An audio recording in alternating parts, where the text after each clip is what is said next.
Ibu semua, kita kembali kepada topik kita yang kelima mengenai konsep dasar sosiologi dan konsep dasar antropologi.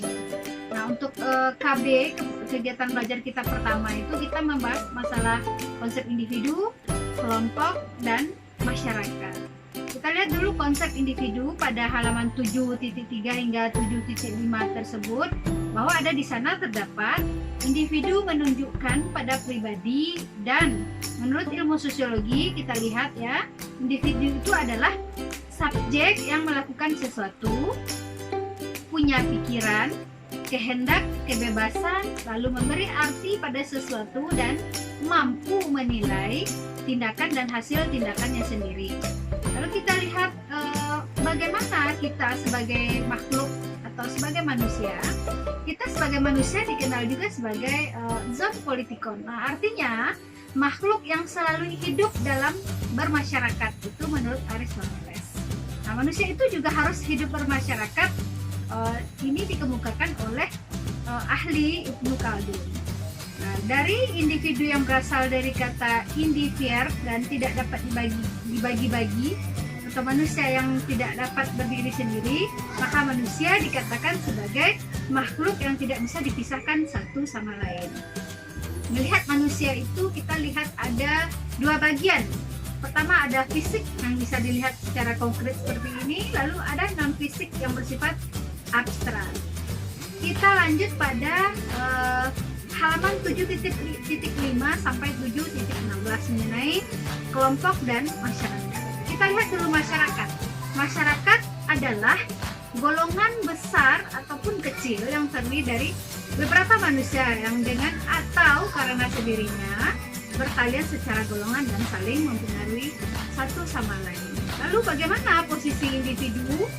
Individu sebagai makhluk sosial yang merupakan juga manusia adalah yang tidak lepas dari hubungan dengan sesama manusia dalam kehidupannya. Nah, naluri manusia untuk selalu hidup dengan yang lainnya itu disebut juga sebagai gregariousness. Nah, oleh karena itu manusia disebut juga dengan social animal. Ya, artinya hewan sosial yang mempunyai naluri yang senantiasa ingin hidup bersama. Nah, kemudian kita lihat kelompok sosial. Nah, kelompok sosial ini akan terbentuk melalui proses interaksi sosial dan proses sosial. Nah, kalau kita merujuk menurut pendapat Soekarno, persyaratan kelompok sosial itu pertama adanya kesadaran dari anggota kelompok tersebut bahwa ia merupakan bagian dari kelompok yang bersangkutan.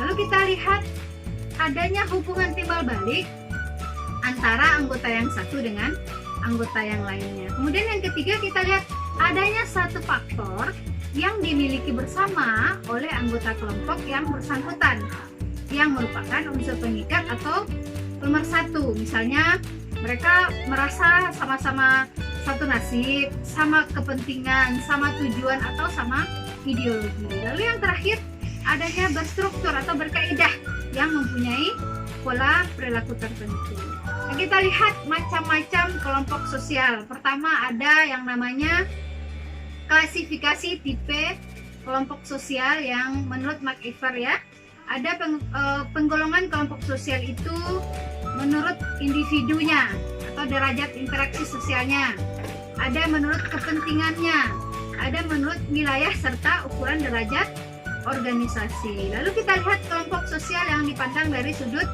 individu dapat dilihat dari keterlibatan individu dengan kelompok sosial di mana ia tinggal, misalnya masyarakat sederhanakah atau yang lebih kompleks. Kemudian ada derajat dan arti tertentu bagi individu-individu sehubungan dengan keanggotaannya dalam kelompok sosial. Misal kita lihat ada in-group dan out-group. Nah, konsep ini mencerminkan dari adanya kecenderungan sikap etnosentrisme dari individu-individu dalam proses sosialisasi dengan kelompoknya. Nah, sikap in-group biasanya didasari oleh perasaan simpati dan out-group didasari oleh antipati atau untuk antagonisme ya. Kemudian kita lihat primary group dan secondary group. Corley menyatakan bahwa primary primary group itu adalah kelompok-kelompok yang ditandai ciri-ciri mengenal antar anggotanya serta kerjasama yang erat yang bersifat pribadi. Lalu kita lihat Selo Sumarjan menyatakan bahwa primary group itu merupakan kelompok kecil yang permanen yang berdasarkan saling mengenal secara pribadi di antara anggotanya. Kemudian Rauchek and Warren menyatakan bahwa kalau secondary group itu kelompok-kelompok besar yang terdiri dari banyak orang antara siapa dan hubungannya tak perlu berdasarkan saling kenal ya, atau saling bersifat langgeng antara satu dengan yang lainnya. Kemudian apalagi konsepnya? Ada konsep Gemeinschaft dan Gesellschaft menurut Thomas dan Lewis. Nah, itu juga memiliki perbedaan. Jika Gemeinschaft itu bentuk kehidupan bersama di mana anggotanya diikat oleh hubungan batin yang bersifat alami, beda dengan nanti Gesellschaft, justru kebalikan, ikatan yang lahir ya, bersifat pokok untuk jangka waktu yang pendek, bersifat imajiner dan terstruktur, bersifat mekanisme ya, seperti sebuah mesin. Adanya ikatan misalnya antar pedagang, organisasi dalam satu pabrik atau industri. Baik, untuk pertemuan kita hari ini kita cukupkan. Kita lanjut diskusinya mengenai ciri-ciri Gemeinschaft, kemudian tipenya, lalu kita lihat formal informal group, kemudian kelompok-kelompok sosial yang dibagi nanti ada kerumunan, ada yang kelompok publik ya. Nanti kita akan bahas mengenai diskusi kita hari ini. Untuk itu saya buka sesi tanya jawab. Silakan Bapak Ibu untuk saling berkomunikasi satu sama lain. Selanjutnya kita nanti setelah diskusi kita lanjut kepada kegiatan belajar 2, yaitu ada interaksi sosial, pranata sosial, dan struktur sosial. Baik, saya tutup dan dikembalikan kepada moderator. Assalamualaikum warahmatullahi wabarakatuh.